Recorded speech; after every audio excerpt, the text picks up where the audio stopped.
out with Mac and Barry today up on the plateau. So I only just arrived. About to take a bit of a detour around because the river that we normally cross over on the bridge, well, basically it's flooded its banks and it's quite bad. It's got a brew on there, so trying the old nail varnish remover. Looks like it's working okay. Anyway, bring you back after when we get on with what we're doing. Speak to you soon. Right people, just like to say a big thank you to Mac Tightwood. We were speaking the other week. He asked me whether I would like one of his chairs, and I jumped at it and said yes please. And I got my orange one, which is really useful, but I'm tending to use that more as a kit loft now when I hammock. So when it's got all my kit in, obviously I can't use it as a chair. So he's made me this. I asked him to make it a little bit longer than his normal ones. This is about 6 foot long. So at a pinch, I could possibly even sleep in it because I'm only a short bugger myself. So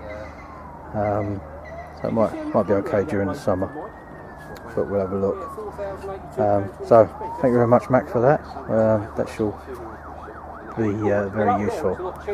The other thing that he's very kindly done for me is a pouch. It's a pouch, which little belt pouch, which I shall wear on my belt. And the idea behind it is obviously every time I'm out with a knife on my belt, this will come along with me, and within this will be sort of like a small first aid kit, really. Yeah. What Mac's also done is given me this medium wound dressing, in a sealed pack, so it's very not brand new really. And also he's given me, picking everything upside down, this mountain space blanket, good quality one as well, so that would be very useful if it ever. And also I thought it was actually giving me a packet of mints, but when I've got it out of the pouch, basically it's a very nice tin, and it's so you can actually get what I think is some plasters in there. So if you put plasters in there and then keep them in there, then if you've got this on your if you've got that on your belt when you're carrying a knife, if you do have a problem, cut yourself or something like that, you'll have something to hand straight away to be able to stop the bleeding, as opposed to your main first aid kit, which is probably in your bag back at where you're camping. So thanks for that, Mac. That shall be very, very useful. Cheers, mate.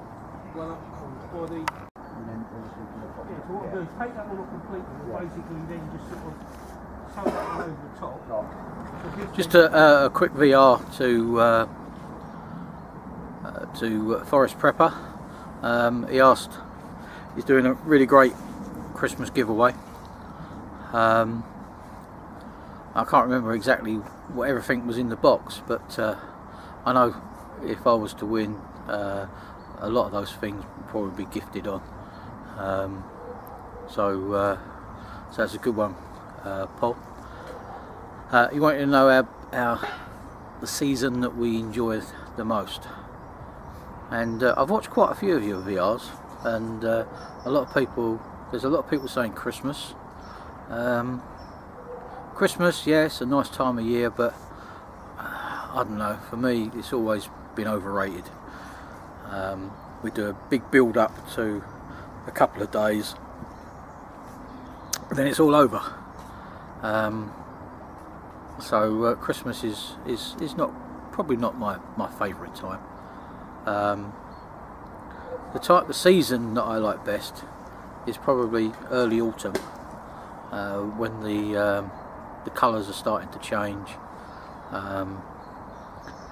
Strangely enough, it's around about my birthday, so that's always a plus point. And yeah, so that's my favourite time of year, early autumn. But I like all seasons. You know, I can find the good in everything. The only thing I don't like about winter is it gets dark too early, so it curtails my outdoor activities for a little bit. But there you go, Paul. I hope that's okay for you. Thanks for doing the giveaway, and hopefully see you soon, mate. Another quick VR SV to Richie, Ramdor 72. Been watching your VRs only for a few months though, mate. But to be honest with you, they are absolutely excellent. Well done. They're really good quality videos and really interesting. I've enjoyed everything that I've watched, and it's good to see your progress. And although you set this up about a month ago for just over 300 subs, I know you're over 400 now. So and I think I'm right in saying, because this is all unscripted, that you didn't actually want us to do anything, just give you a mention. So this will probably be tagged along, because I'm out with Mac and Barry today, doing a little bit of sort of like playing, really, just setting up a few things, just to see how they work for future overnights. So anyway, mate, alright, you're doing a great job. Love all your videos, and again, hopefully see you soon. Right, this is a quick shout out to all of my American subscribers. I'd just like to wish you all a happy Thanksgiving. Today is Tuesday, and I know Thanksgiving is on Thursday, so it's only a couple of days away. So I hope you all eat plenty of turkey, don't drink too much, and have a generally good time. Yeah, just playing with a few different ideas for tarp setups. This one I've seen used before, like a plough point. Great for a bit of ground dwelling. Gives you loads and loads of room inside. The only problem I see with this as such is you've got this big large expanse of opening at the front. So in inclement weather, you need to make sure the weather's coming from behind you, then you'll be cosy. But well, the idea is to play around with a few ideas and see what we can come up with. So that's one idea of a tarp layout. Fairly straightforward. Attached to the tree at the front there, pegged out 3 corners, and then centre one attached to a convenient tree, just to pull it up and give it a little bit of tautness. So, I'm going to play around with this one, maybe put a ridge line going through these two here, and then dropping the point down to the ground, seeing what that does. Play around with it, bring you back in a little while. Just slightly different. Basically I've put a ridge line to come through these two points, and then brought the plough point down a little bit, and then I put some prussics on here just to pull that out along this ridge line, just to pull it out. Still gives you the same amount of room, gives you sort of like a bit of head height under here, and but just another idea. I'm going to give it another go in a little while. I'm going to drop this ridge line down to these ones, so it pulls it up a little bit, and then that I should be able to bring the whole front down. Still will leave 2 entrances in there, but might be a better idea for a little bit more inclement weather, and it still give you a good head height under there. So I'll give that a go and I'll bring you back. There we go, people. Just another idea. I've brought up my little one-man tent that I won on Martin's Outlander Bushcrafts 100 sub competition, and if you saw the unboxing, you saw that I just put the tent up on its own. The tent itself sort of only weighs 1.5 kilograms, and it is really just a one-man tent. And the one problem was that there was not really enough room to put your bag inside the tent to obviously keep it dry in the event of inclement weather. So I brought me Dutch Army poncho with me today, and I've rigged that up.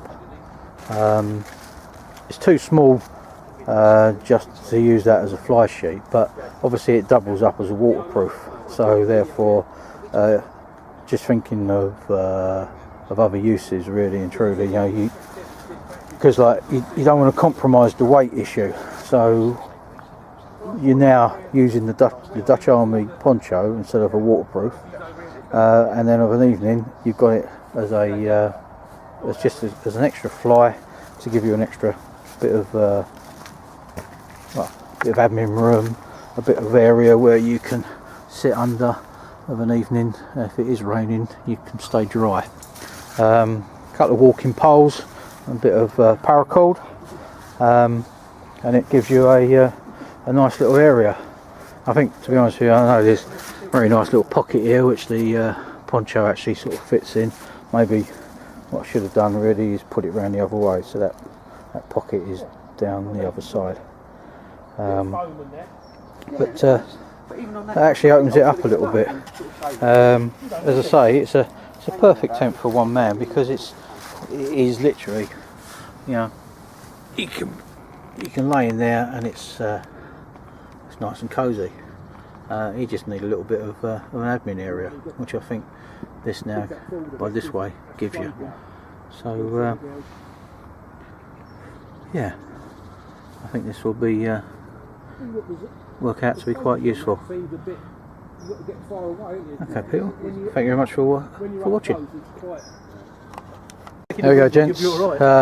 Basically all we've done is just moved the tarp over slightly, so it's covering more of the doorway on this side, because obviously you're not worried too much about the feet end, but that's where we're going to sit down here.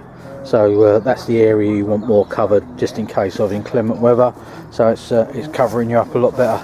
So yeah, I think that's a lot better. The reason we're using the we just need to pull it out a little bit, and Barry's gonna